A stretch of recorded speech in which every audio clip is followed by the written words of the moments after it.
Aloha. On behalf of the Daniel K. Inouye Institute, I am pleased to welcome everyone to this special event.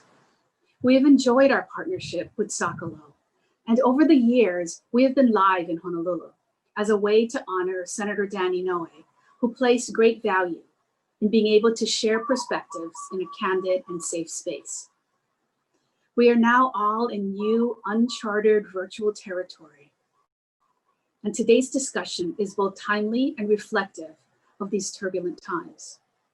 Does a new wave of anti-Asian American racism require new ways of fighting back? I would like to take this opportunity to dedicate this program to Irene Hirono Inouye, whose tireless work in this space has resulted in great strides for Asian Americans. She would have been 72 this month, and we lost her way too early. But we are grateful for the legacy she has left us and owe it to her to continue the advocacy with a similar passion and determination. Today's panel is moderated by Sewell Chan of the Los Angeles Times. His career in journalism includes many years at the New York Times and the Washington Post. He is also a member of the Pacific Council for International Policy. Over to you, Sewell.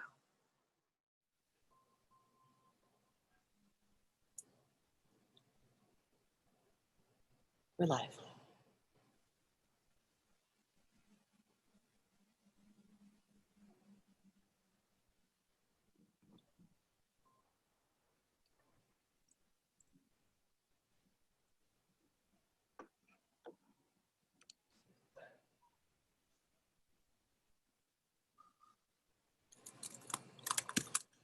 You should go.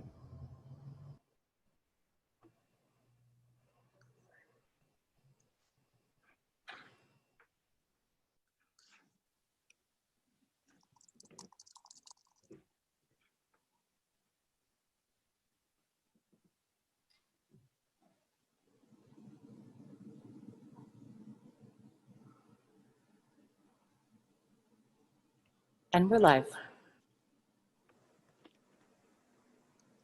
Hello, and thank you, Jennifer, and thanks to Zócalo Public Square and the Daniel K. Inouye Institute for this opportunity. I'm excited to speak today with our panel as we explore racism against Asian Americans and how we can counter it. And I'm honored to introduce our panelists for this conversation. Joining us today are Senator Mazie Hirono, Cynthia Choi, Lon Kurashige, and Karthick Ramakrishnan. Senator Mazie Hirono represents Hawaii in the United States Senate, where she has served since 2013. She is a member of the Democratic Party and is the first Asian American woman elected to the Senate. She previously represented Hawaii in the United States House of Representatives from 2007 to 2013. Cynthia Choi is the co-executive director of Chinese for Affirmative Action, a community-based civil rights organization in San Francisco that is also a co-founder of Stop AAPI Hate, an initiative that tracks anti-Asian American racism. She previously led state, local, and national community organizations working on a range of issues, from reproductive justice, gender-based violence, to immigrant and refugee rights and environmental justice. Lon Kurashige is a historian at the University of Southern California. The topics he studies include racial ideologies, the politics of identity and immigration, and historiography, particularly as it relates to Asians and Asian Americans. He is the author of Two Faces of Exclusion, the Untold History of Anti-Asian Racism in the United States, as well as numerous other books and articles. Finally, Karthick Ramakrishnan is a political scientist and the founding director of the Center for Social Innovation at the University of California, Riverside. He directs the National Asian American Survey and is the founder of AAPIData.com, which publishes demographic data and policy research on Asian Americans and Pacific Islanders. He is the co-author of the forthcoming book, Citizenship Reimagined, a New Framework for State Rights in the United States. Thank you all for joining this conversation. We are still trying to get Senator Hirono on the line. While we do so, I would like to start by asking Ms. Choi to discuss lay out the framework of what's going on right now with anti-Asian American violence or hate crimes or other sentiments expressed, particularly in this most tumultuous year. Thank you, Sewell. Well, first I want to just recognize our partners with Stop API Hate, Russell Jung at Asian American Studies Department at SF State, and Manju Kulkarni at APCON. Together we established Stop API Hate in mid-March because we really wanted to track and understand the nature and magnitude of hate incidents. And we've been very careful to call them hate incidents versus hate crimes, because in fact, a majority of these incidents don't constitute within the legal definition of hate crimes.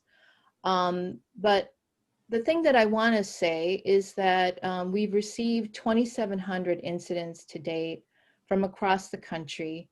And they come in the form of verbal harassment, discriminatory treatment, and yes, violence. And these are the kinds of incidents that people are experiencing living their daily lives and require attention. And so this is something that I think we've been very focused on in terms of, what can we do in response to this meteoric rise in anti-Asian racism. And it's very concerning given that we have to look at the causes of it, including the racist rhetoric, the policies that the current administration is advancing, and all the different ways in which we can't rely, I think, in traditional forms of addressing these issues. So it's a very serious issue that we wanted to be able to document that requires our full attention. That creates a perfect entree to go to Senator Hirono. Senator, could you tell us a little bit about what the Asian American lawmakers in our Congress and other Asian American elected officials are doing to respond to President Trump and other administration officials who've been very, very hard on China, very much calling COVID-19 the Chinese flu, or using words like Kung flu and other phrases that really, really have kind of contributed already to an already escalating U.S.-China tensions? It's good to join all of you. Not only have we individually raised our voices to speak out, I think it's really important for us to speak out against these kinds of racist acts, but we have submitted bills. For example, I just recently introduced the Alien Enemies Act, which was enacted in 1798, still there on the books, which President Trump referred to when he did the Muslim ban, and which Roosevelt was one of the acts that Roosevelt referred to in doing Executive Order 9066. So it was that, and then Kamala Harris, Tammy Duckworth, and I introduced a bill to condemn racist acts against Asian Americans. And I'm sure you know, maybe you don't know, that the House recently passed the House version of this bill, and almost 200 Republican House members did not vote for a resolution condemning racist acts and rhetoric and speech. It's just amazing. This is where we are, and that's why our work is cut out for us, and why elections matter. And the good thing is we are in the midst of an election where the choices are clear. I'm not telling anybody who to vote for, but I hope that everyone on this Zoom event, I hope people have woke and stay woke. Senator, we have choices to make. Senator Hirono, of course, you were the first Asian American woman elected to the United States Senate among so many other milestones. It's been joined in that chamber by Tammy Duckworth and, of course, Kamala Harris. Do you expect the topic of anti-Asian sentiment or xenophobia to come up during tonight's vice presidential debate? I hope that it does, in the context of perhaps immigration, anti-immigration fervor, and the divisiveness that this administration continues to push out. I hope so, because I do know that immigration is an area of commitment for both Joe Biden and Kamala Harris. In fact, when Kamala was running for president, she had an entire platform on AAPI programs and changes that we need to make. Professor Kurashige, your historical scholarship goes back, in fact, to the late 18th century. You've studied waves of anti-Asian sentiment in the United States. Obviously, it's peaked during certain eras, the 1920s, the 1940s. Do you see parallels between, say, the anti-Japanese sentiment that kind of crescendoed in the US in the 30s and 40s and the current kind of anti-Chinese sentiment we're seeing today? Yes, definitely.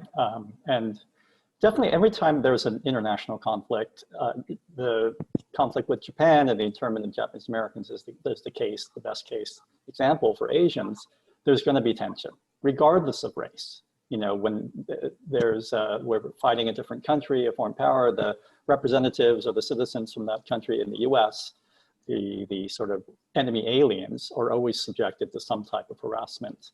But what's different is when it's a racial minority, right? And so for Japanese Americans, the idea is there's no such thing as a good Japanese in the war against Japan. Whereas at the same time, the war against Germany, there was a distinction made very clearly in the US between a good German and a Nazi. And so the German immigrants in the US were considered good Germans and trustworthy, and the FBI was able to single out, you know, the bad Germans, whereas in the case of the Japanese, because of race, they were all considered bad Japanese and not trustworthy. So certainly there's historical precedent.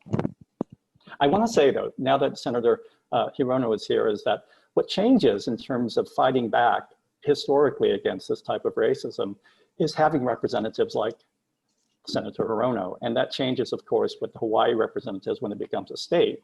The first time you have these Asian American representatives in Congress. But even before that, when the Philippines was a colony, in the 20s and 30s, when they had non-voting representatives, it made a difference that they were there fighting Filipino exclusion, fighting these types of anti-Asian policies and racial discourse. And so thank you, Senator Hirono, and all of the others, you know, who are fighting the good fight.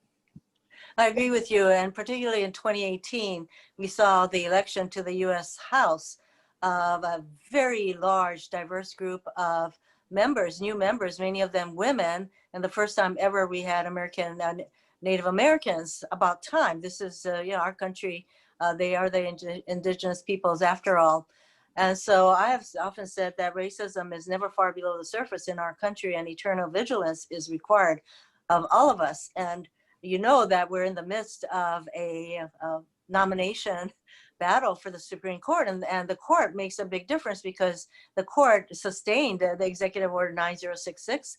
This court recently sustained the Muslim ban, and so these are issues that will likely come before the newly constituted court. And I think civil rights, individual rights, obviously a woman's right to choose, various kinds of immigration laws will come before the Supreme Court. So I hope that everyone connects those dots between the kind of decisions that this court and the other federal courts will be making that will impact our lives for decades to come.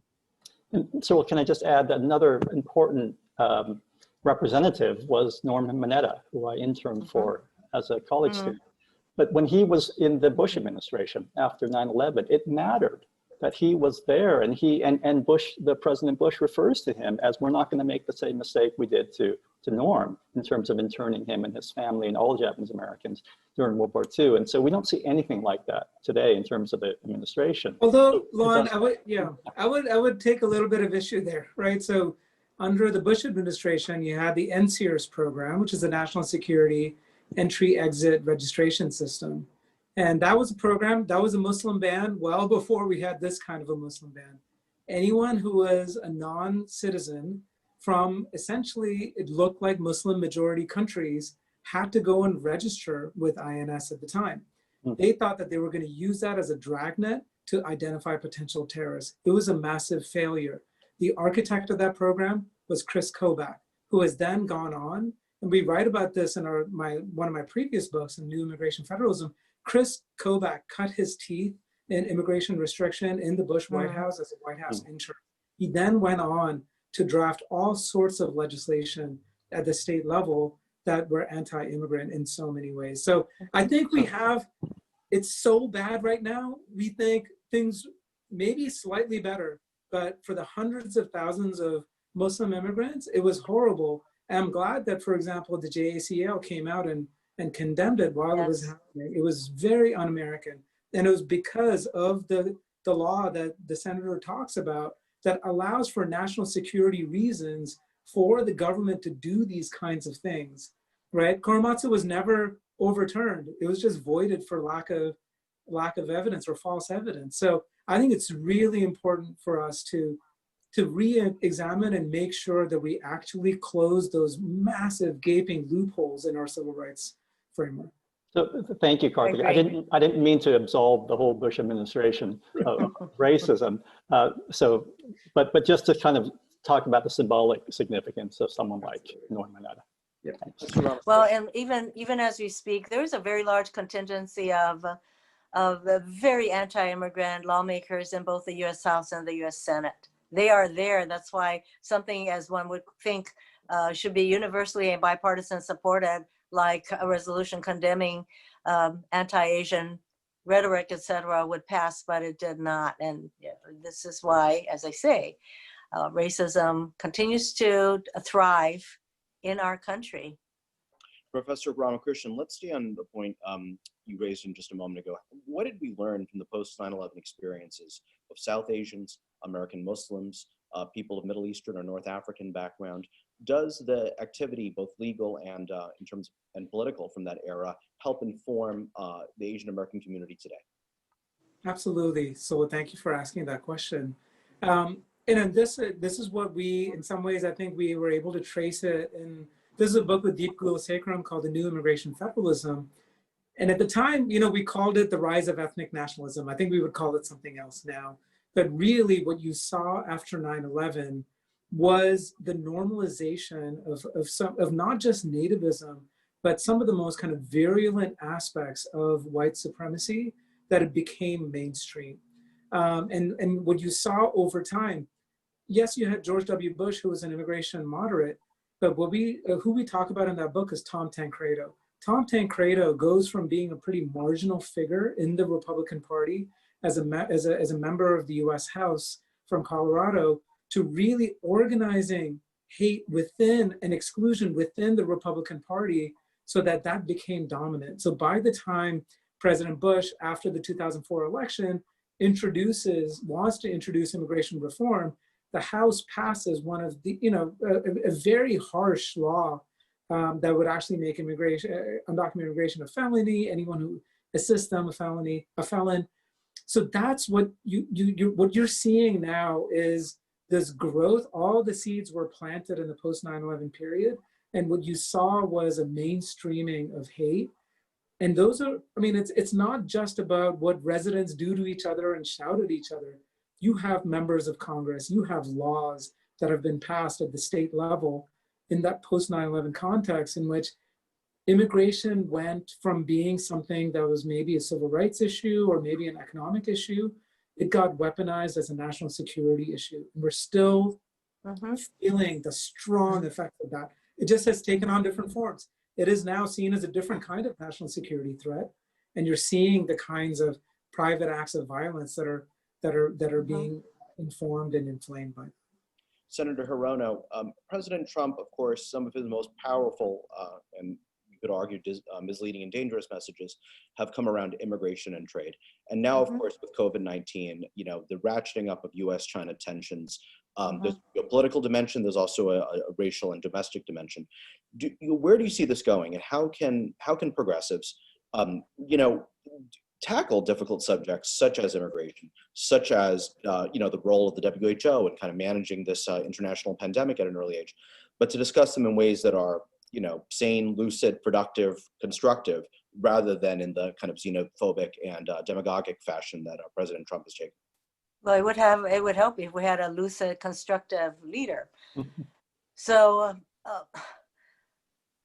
the misinformation and disinformation that is rampant on social media is a matter of concern to a lot of us. And I would like to see big tech take much more responsibility for monitoring the content, albeit, yes, there is a total disincentive to monitor the content because there's a section in the law that protects them from all liability, but we are looking at what we can do.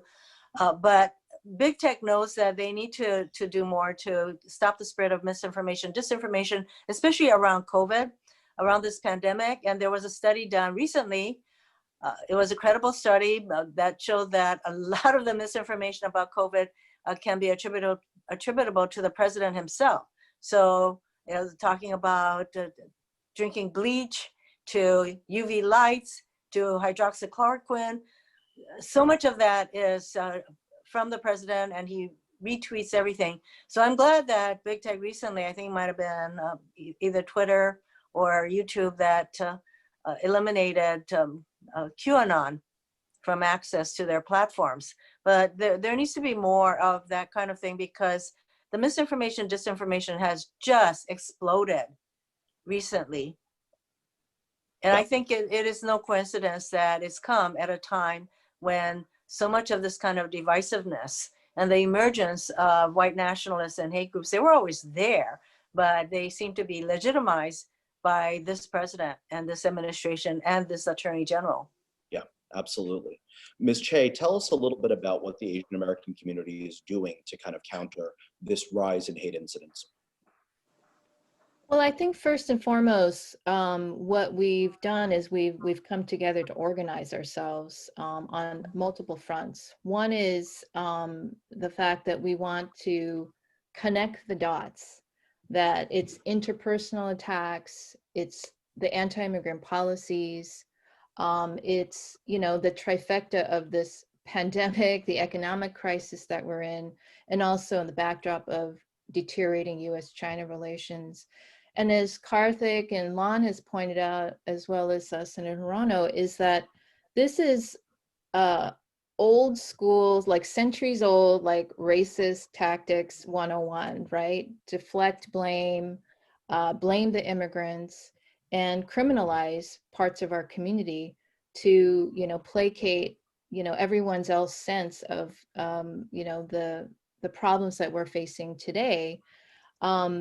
This is an important time for our community to really come together. And it's been this rallying mobilization effort. But also, I think it's been an important conversation about how do we respond to these attacks against our communities in ways that don't contribute to criminalization, recognizing the Black Lives Matter movement and how we're very much a part of that struggle as well. Let's stay there for a moment. The Black Lives Matter movement has certainly brought to the very center of American discourse the legacy of racial injustice.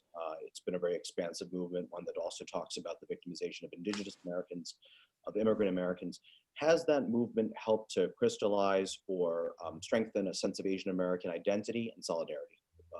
To any of you. So I'll jump in first on this. I'll say one of the affiliations I'm proud to have is I'm a board member of the California Endowment. So I'm entering my 5th year as a board member. And I'm proud that we have centered racial equity in our work for years, if not decades. But even so, I think we were just so inspired to see what was happening, especially this year. Of course, it's birthed out of some very, very deep traumatic incidents in the Black community. It was inspiring to see various communities, including white communities, right? Young white people, Asian Americans, Pacific Islanders, Latinx people, all coming together, just having this really, really strong sense of outrage and the sense of just something's just fundamentally wrong, not only in our laws, but even just in so many aspects of our systems. It was really inspiring to see. In terms of what that means for Asian Americans, I think it's a little bit complicated because we see that in the role of philanthropy in nonprofits, we don't want to get into what some people call oppression Olympics, in which we're trying to compare what has happened to us with other people and vice versa. Really understand how the system more generally works in terms of white nationalism, in terms of white supremacy, in terms of exclusion, and how can we all work together to make sure that we overthrow these systems of exclusion. And what I feel really inspired by the work of Black-led organizations in the Inland Empire where I live, Riverside and San Bernardino counties. And I know that by supporting them and their work in dismantling racism, it's going to benefit so many other communities, including Asian American communities. I don't think we can take it for granted, but I think it means that we have to engage in that politics of solidarity, because Black people have shown up for Asian Americans time and again from throughout history. And maybe Lon can speak more about this, from the opposing the Chinese Exclusion Act, paving for the opening of our immigration laws, making sure the civil rights acts and laws apply to us. I think we just owe such a debt of gratitude. And by continuing, I think, to hold tight and practice that solidarity, it just happens to be in our enlightened self-interest, I think, but it just means that we build better systems and just systems. I think so. It's an awareness that we are all minorities. We can all be targeted, and that there is a awareness of, as you say, solidarity, need for solidarity. And so organizations such as the OCA and JACL, longstanding civil rights organizations, and others realize this. And I think it is really important for all of us to come together, because the systemic racism against Blacks in our country, perhaps we're finally at the point where we will seriously recognize this original sin in our country and do something that is going to change things. But we have to do it together, because there are a lot of other oppressed groups in our country. Oh, sorry, Sewell. Can I just jump in on I think it's very inspiring and necessary. Karthick and Senator Hirono are sort of advocating for solidarity. And it's not just Asians, right, who are showing this type of stepping forward and supporting Black Lives Matters, but it's white people, right? It's lots of groups who are really inspired by this, because it's so obvious, right? The institutional racism, the long histories, just some complications, right? It's when you think back in terms of history, Asians and Blacks and other groups don't always unite. And I'm just thinking of Hawaii, like historically, how, say, Filipinos and Japanese laborers would go, you know, yes. There was all sorts of tension and conflict, although solidarity as well, but it's very complicated, this whole issue of solidarity. And I think the assumption that there should be, because everyone's oppressed by the same white supremacy, that there should be some natural solidarity, I think that's not an accurate assumption. I don't think it bears out historically and probably statistically in Karthick's data. You know, it takes a lot of work, absolutely. It's not something you can just assume. And I think this is where I think many the folks on this meeting, but even I think elsewhere, they're doing the important work. One thing I'll say is that it's important to make sure that the work is supported with philanthropy, right? So we just did a report. API Data did a report with APIP, Asian Americans and Pacific Islanders in Philanthropy. It shows that we are still getting far less than 1% of all philanthropic dollars in the United States. And other communities of color are also not getting nearly anywhere close to their proportion of the population. And we actually know that their needs are even greater. So we have to make sure that not to romanticize too much the incredible work that's happening, because people are doing it on shoestring budgets, and especially those are now getting obliterated by the economic crisis that we face. So we really need to make sure that we support these groups that are doing this important work through our dollars. Well, thank you, Exactly. Karthick. Go ahead. Sorry. If I have to weigh in, because I think that does get to the heart of the matter, which is that in principle, we know that we need to work together, because if you think about what's happening in our country, white solidarity has been consolidated, and that's been led by the administration and our leadership at the highest office. This is a moment where, if you look at the polls, Asian Americans, Latinx community members overwhelmingly support the Black Lives Matter movement, because there is this shared sense of fate. At the same time, this work is not supported at all. It is under-resourced, and it requires not just statements around solidarity, which I think is very important, but it requires deep work that we need to do within our community, to do education about racial hierarchy, colorism, why we are being pitted against each other, that this is all part of the system. And so that work is not something that can be done overnight, especially with our limited English proficient populations. This is work that will require 5-10 years. Yes. But this is something that I think we want to not squander. Yes, it takes sustained endeavor. And even this idea that oppressed groups will somehow decide they should all come together. No, because the dominant culture is very busy dividing and conquering all of us. And that's certainly what happened in the history of the plantation in Hawaii, where all the waves of immigrants came, but the owners did a lot to divide and conquer, keep the Filipinos away from the Japanese foment, the divisiveness. And it's only when they determined that, say, there's a power in numbers. But this happens in terms of the Native American population, for example, and Native Hawaiians, because Native Hawaiians is the only indigenous group that does not have a political relationship yet with the United States. And therefore, the 150 plus laws that have been enacted by Congress for the benefit of Native Hawaiians can all be challenged as being race-based and therefore unconstitutional. And you have a Supreme Court justice sitting there in Kavanaugh who believes that. And so there have been efforts by this administration to tell the American Indian population, that the tribes, well, if you want us to support Native American housing, education, you have to cut off the Native Hawaiians. That happens a lot. So far, everybody has stuck together, but the divide and conquer tactics are fully utilized by people who have who have very little intention of supporting minority groups, minority power.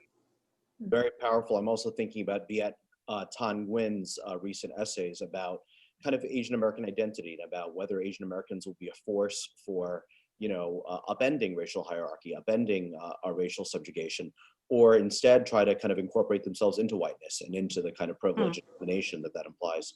Very, very powerful observation. We've talked a little bit about philanthropy. We've talked a little bit about activism. I'm curious about electoral politics now, because we are, of course, in an election year. Professor Ramakrishnan, you know a lot about the Asian American electorate and a lot about Asian American voting behavior.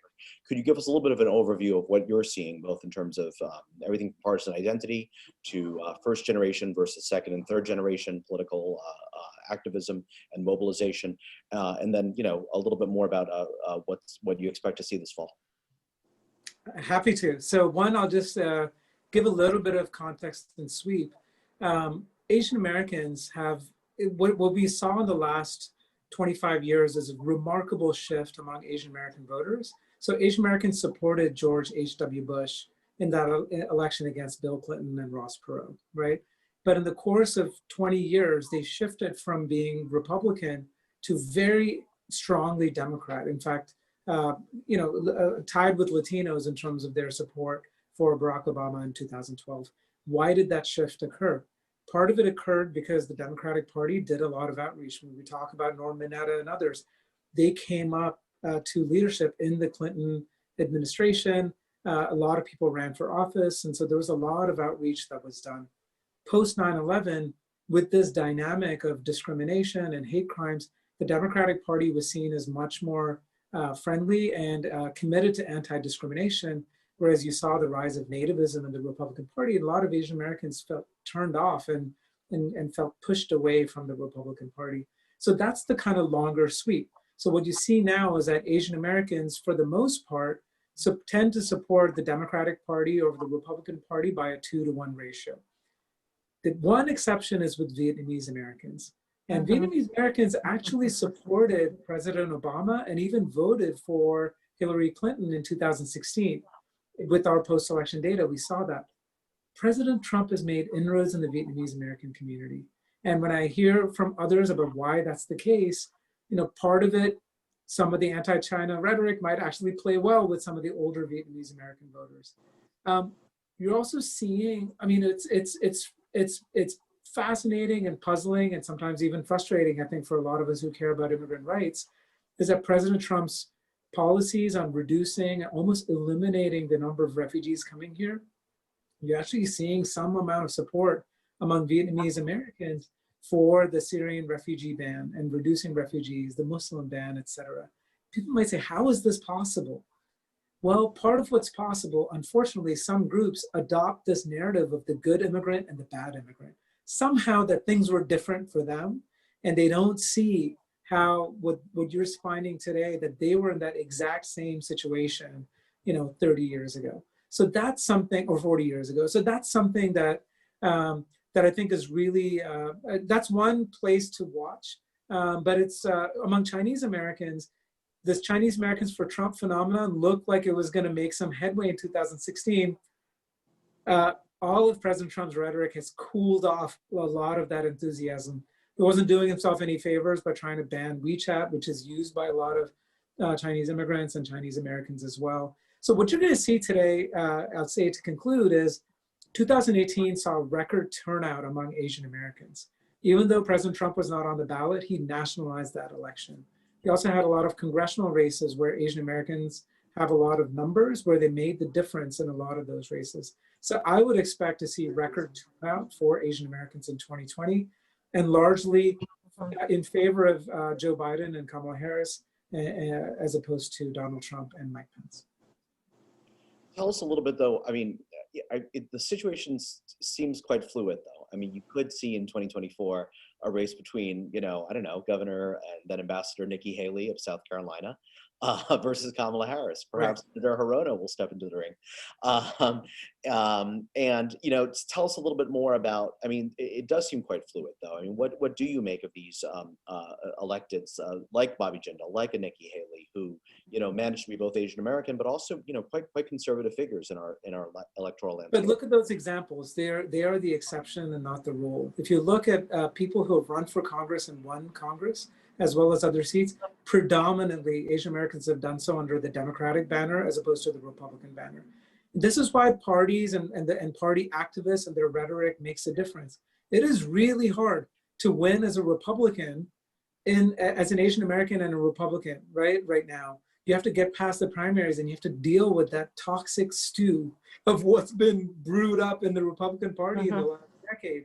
And so even if you look at someone like Haley and Jindal, they had to be quite conservative and really suppress a lot of their identity in order to make it as far as they do. I hope it changes. I think for the good of our republic, the Republican Party has to change.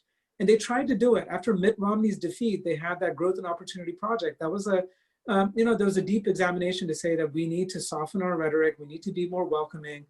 Donald Trump proved that you could maybe get one or two more elections where you could throw away that playbook and really double down on hate and really squeeze out as many new voters of people, white voters who weren't voting before. But I think we'll see. It's hard to predict. I had egg on my face like so many people did in 2016, but I think this is probably the last election where you can get away with that kind of nativism and to get away with it. So I think in the future, if it is a Haley versus Harris matchup in the future, most Asian Americans are Democrats. They will support Harris over Haley. But I think hopefully the party will change over time in terms of what it stands for. Senator Hirono, I'm curious if you agree with that. I'm thinking about the Asian American Republicans who have served. Senator Hayakawa of California, Senator Fong from your home state of Hawaii. They were Republicans, albeit during a very different era. What do you make of Professor Ramakrishnan's assessment? The Republican Party is not the Republican Party of Hiram Fong or Rockefeller or any of those people. The Republican Party is a Trump party. So they are going to need to do massive rebuilding because their brand is really in the toilet, in my view, and for a good reason. So it is a Trump party right now. The important thing for AAPIs is that we are the fastest growing minority population in the country. We need to have a sustained outreach to AAPIs because we can't just reach out to them just because there's a presidential election. It needs to be sustained. I do think that if there is a sustained effort to keep the AAPIs engaged, they will stay engaged. They will vote Democratic because the Democratic Party is much more aligned with their values and priorities. But it has to be sustained. And I think we are seeing more signs of that kind of effort. And it is really important when you have more people who look like me running for office and actually getting elected, not just from Hawaii, but from across the country. Now, as a native New Yorker myself, albeit one who now lives in Los Angeles, I'm struck that this call is very much kind of a West Coast and Pacific oriented. Three of our panelists live in California, Senator Hirono, obviously from Hawaii. Senator, you represent perhaps the state best known for pluralism, the state best known for multiculturalism, a state where, people of color are obviously in the majority and long have been, and also a state that, again, it's known for dynamism. It's known as the birthplace of President Obama. Do you see in Hawaii kind of certain templates or patterns that might eventually reach us here in the lower 48? Well, one hopes so that people can look to Hawaii as a place where we are not afraid of diversity, where there is no racial group that has the majority. That has a lot to do with the historical coming together of people of many different races. There's a lot of intermarriage. And in fact, a large percentage of the people of Hawaii identify themselves as multiracial. I think that is a huge factor in our celebration of diversity. And I think that my belief is that everybody should marry outside of their race. That's one way to promote racial harmony and understanding. So I kind of went there because my husband is half Korean, so, But I think Hawaii has, there's some lessons to be learned from a place like Hawaii. And I think it also helps to have, and not just helps, the indigenous culture, the Native Hawaiian culture is a huge part of the way that we view each other, and we use many Hawaiian words to identify how we feel about each other, such as ohana, which is a word that says we care not just about our immediate family, but outside of our family. And there are many words like that which describes the way we should treat each other. But of course, like any place, we're not perfect, not by a long shot. But I'm very happy to. I'm gratified and honored to represent a state like Hawaii. Really, really interesting. I'm starting to see some questions from audience members. So if you don't mind, let's turn our attention there. I'd like to turn now to a few questions from our audience. For those watching, if you have a question, you can submit it to the live chat window on YouTube. Our first question is, how are Asian American community organizations working with other affinity groups to build broad political coalitions that support civil and human rights for all? Ms. Chad, do you want to take that? Yeah, I'm happy to. I think this is the work that we have been building, and I think it's been long recognized. For example, our organization was inspired by the Black Civil Rights Movement. Our founders borrowed many of the tactics in terms of protest and advocacy work. And so that's the work that we have built upon. And we've always done our work in coalition, including around, education. So Lau v. Nichols, was a landmark case that really ensured that English language learners would have quality education, and that benefited other language minorities, not just Chinese Americans. So the work that we do and many other organizations that we work with benefits our democracy, our multiracial democracy. And that's always been an important lesson in terms of the work and issues that we take on, including language rights, advancing racial justice, and economic justice. Professor Kurashige, could you speak to that question of building broad political coalitions as well? I'm thinking, living here in Los Angeles, about the role that the Japanese American community and the Japanese American National Museum in particular play in really kind of centering a civil liberties discussion in America. Yeah, I think certainly they've learned lessons from when the internment happened. There were no supporters, there were no allies. They didn't have a long tradition of building sort of racial coalitions. And it was a very different time. It was pre-civil rights movement, right? And so during the civil rights movement, Japanese Americans and other Asian Americans, especially led by the JACL, were very active in that organization. They don't get a lot of credit for it, but they were marching, they were part of the protest, they were sympathetic, certainly, and they were pushing legislation, those people who were in Congress or at the time. So I think I think, you know, they're building on that, on those lessons learned from the civil rights movement too, through the Japanese American National Museum and many other JACL, you know, reaching out very broadly, and not just around race, but around religion, around sexuality, around many, many issues that are important. So if I can add to this, I think we can't take even that for granted, because if you look at Asian Americans, most of the growth in the Asian American community happens because of immigration. So you have, I mean, this was part of the issue with the census. You had so many Asian Americans who had never experienced a census before. And it took a lot of education, right, to inform them about what this is, how their rights are protected, et cetera. We can't just rely on the civil rights coalitions to assume that with the new generation, and we've seen this with the Chinese immigrant community and now with the Indian immigrant community too, that we need to constantly do the work of education and history. And this is for other communities too. We need to learn about the history of race in America. Everyone else needs to also learn about the history of Asian Americans and Pacific Islanders in America. I just did a session earlier today that had nonprofit leaders in our region, and we're doing a diversity, equity, and inclusion training, something that President Trump just recently said is unpatriotic for whatever reason. There can be nothing more patriotic to actually learn history, to learn our history with all of its accuracy, and to really deeply understand how our communities, how our faiths are intertwined, and also how people in our past have advanced the work of racial equity, of racial justice, so that we can draw inspiration and do the same moving forward. I really commend all the civil rights and social activist organization in our communities, because they are very much under-resourced. However, if you have people in Congress who understand the importance of this kind of work, and literally in the trenches with the language barriers to overcome, all of that, that's really important. And you know, comprehensive immigration reform, I hope, will be on the agenda of a new administration, because we need it. And that immigration bill should continue to have family unity as a guiding principle, which it was not in the 2013 Comprehensive Immigration Reform Bill. And as the only immigrant serving in the United States Senate, you know, this is they call this sort of these gang of eight. They just sort of self-select.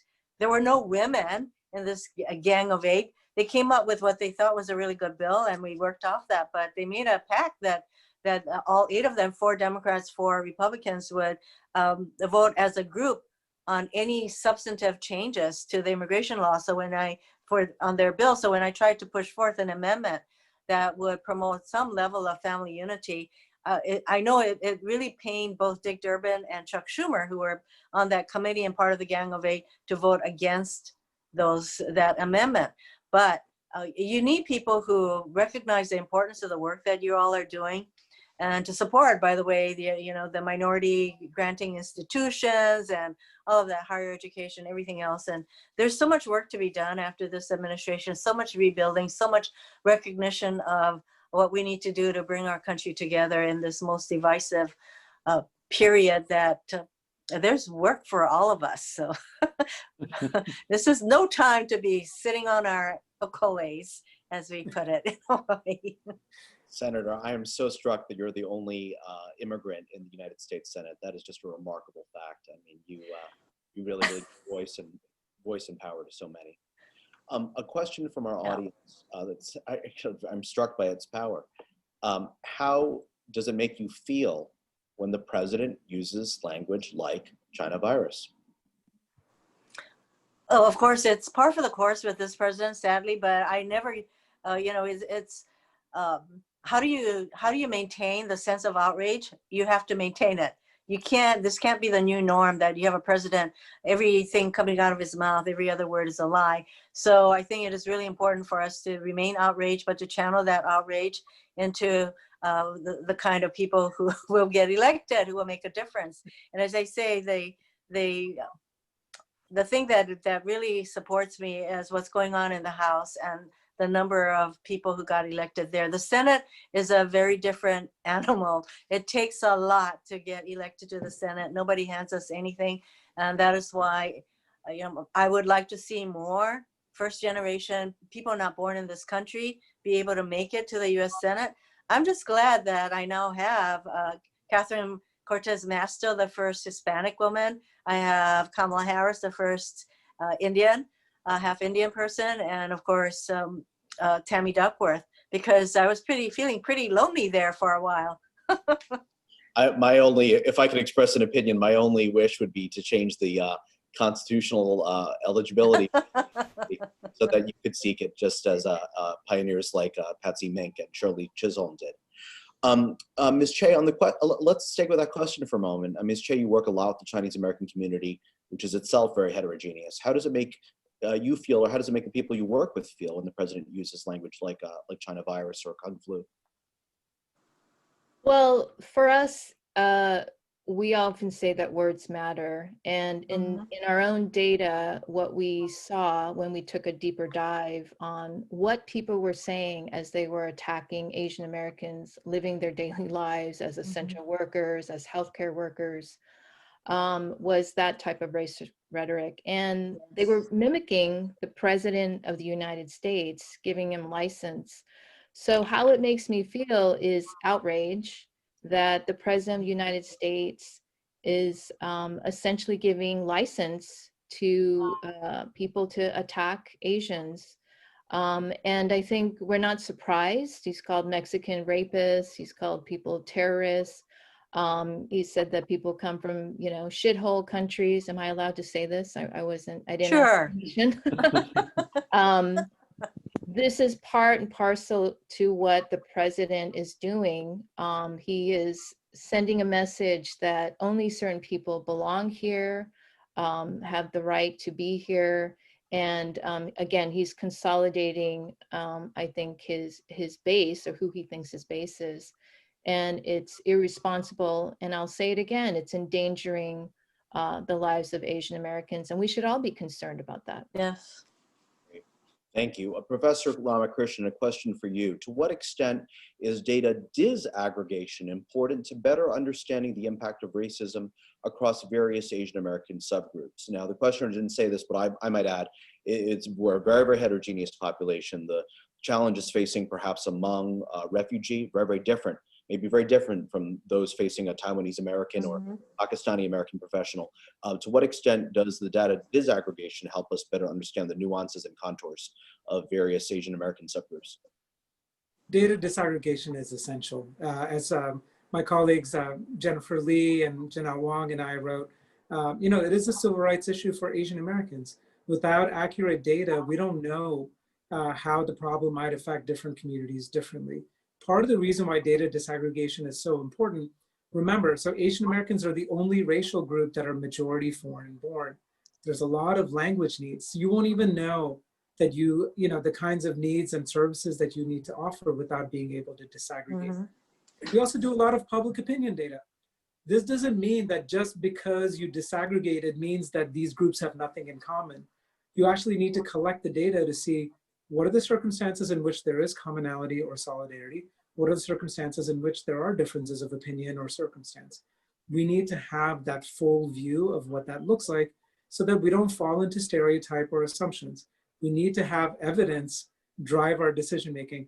As a public policy professor, that is one of the things that I'm hopeful for. Regardless of whatever party you prefer, I really hope we can get back to an evidence-based reality and public policy that is based on research and sound decision-making. Yes. So I've actually tried to push, especially the Department of Education and Health and Human Services, because in the education and healthcare areas, disaggregated data is really important to enable us to understand what's going on within our Asian communities. But let's face it, the Republicans don't like that idea. So I just keep pushing. And then you didn't even mention, when you talk about disaggregation, you didn't even mention Pacific Islanders, which I know Karthick is aware of as well. Well, we finally got Hawaiians as a separate group on the census. That took a long time to do. Yes. Wow. Absolutely. Yeah. I mean, there's disaggregation within the Asian American community. First of all, it's important, I think, for viewers to know that Pacific Islander is a separate, Native Hawaiian and Pacific Islander is a separate racial category. And there was a big mobilization because when you lump it all together, you have a group that not only has a distinct history and a distinct sense of identity, but socioeconomic outcomes and health outcomes that Yes. are far different, usually far, far worse than the Yes. Asian American average. So that was Oh, important, yes. right? But even within the Pacific Islander category, big differences between Native Hawaiians and Samoans and Tongans, and it's really important whenever possible, including in our health data. And I think we're seeing this now. A lot of our public health systems, unfortunately, do not disaggregate Asian and Pacific Islander health data. So we just have a very dim understanding of how COVID-19 is playing out in our communities. We generally have a sense that when you're talking about Filipinos and health professions, that they're at risk, right? Or other populations that are essential workers in particular places, like the Hmong population in the Central Valley, for example. That if we had disaggregated data, we would have a much more accurate view of how different Asian and Pacific Islander communities are affected by COVID-19. Well, I just have to add one group that I've been trying to enable them to qualify for Medicaid, and that is the COFA Citizens Compact of Freely Associated States. So many of the people from Micronesia, Marshall Islands, Palau, many of them work in our country. They can come to our country without visas because of the compacts we have that enables us to militarily use their countries. So they get to come to our country, but they cannot, they are not qualified under Medicaid, and many of them work in the meatpacking plants, for example. And it's the one place that Trump actually used his, what is it, the manufacturing power that he has. So he forced the meatpacking plants to, the Defense Production Act, to force meatpacking plants to stay open without adequate safety provisions. But there are a lot of people from compact nations who are working in these plants as essential workers, and I've been trying to get them to be covered. But you know why? That it's been really hard, because anything that sounds like immigration, although I tell them these are not immigrants, they get to come to our country without visas at all. Anything that sounds like immigration, Republicans will kill. Really That's how bad it is. That's how the anti-immigrant fervor plays out in both the House and the Senate. An audience question from Ms. Choi. Here in California, of course, we have a ballot proposition measure, Prop 16, that faces Californians in just a few weeks. It would repeal Prop 209, which restricted the use of affirmative action and racial preferences. Can you elaborate a little bit on your organization and on how affirmative action benefits AAPI communities? Absolutely. Well, we're really proud to be one of the co-leads of the Opportunities for All campaign. Obviously, in our name, we have supported essentially affirmative steps to address historic racial disparities. And obviously, hopefully, the audience will recognize that there is structural racism and sexism.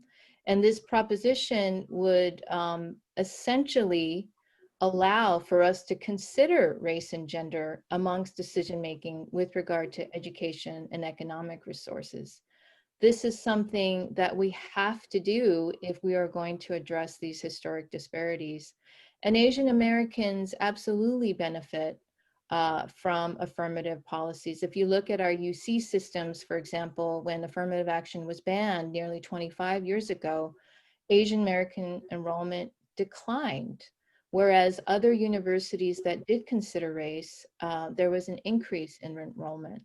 So we have to look at the data. We have to look at the fact that minority-owned businesses, including Asian American businesses, did not benefit from government contracts. And we believe the main reason for that is because they weren't allowed to consider race.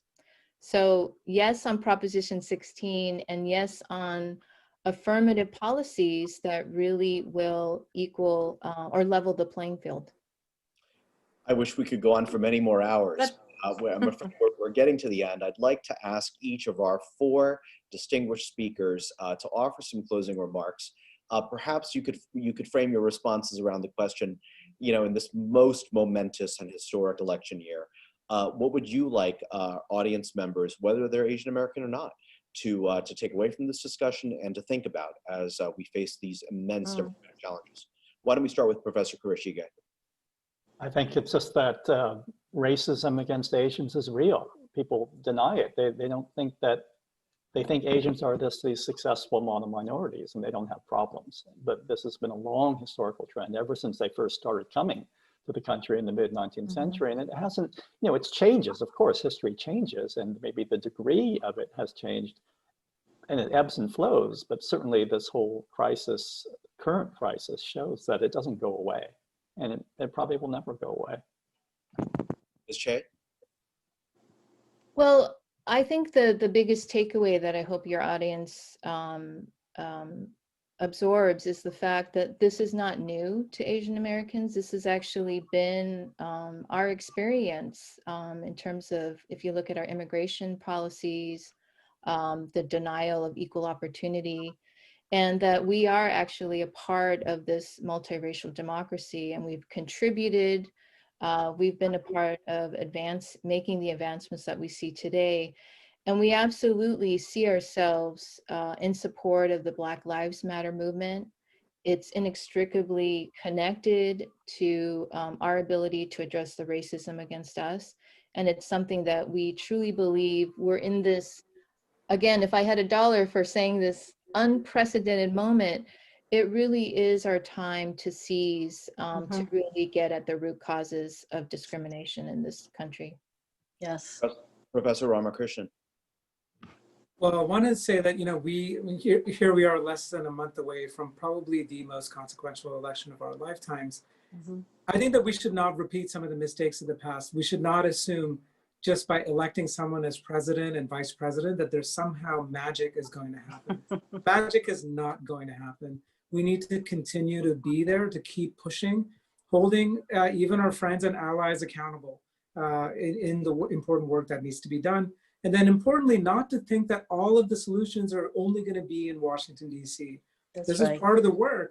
So much has gotten eroded away on rights at the state level, including on reproductive rights, including on immigrant rights, including on voting rights, including on civil rights more generally. We have to invest. We have to remember that we have to continue fighting, and not just in terms of what's going on in DC. It's both, and we have to keep pushing at the state level. Yeah. Senator, a final word for you. Please take as much time as you need. You're in the midst of so much, including the upcoming confirmation hearings for Judge Coney Barrett, on which you've been a very, very outspoken voice.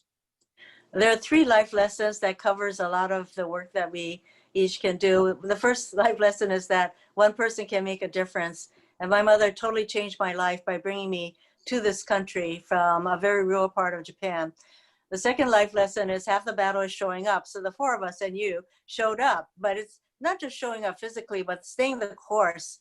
It took a long time for civil rights legislation to be enacted. It takes a long time for things to get done. So half the battle is showing up.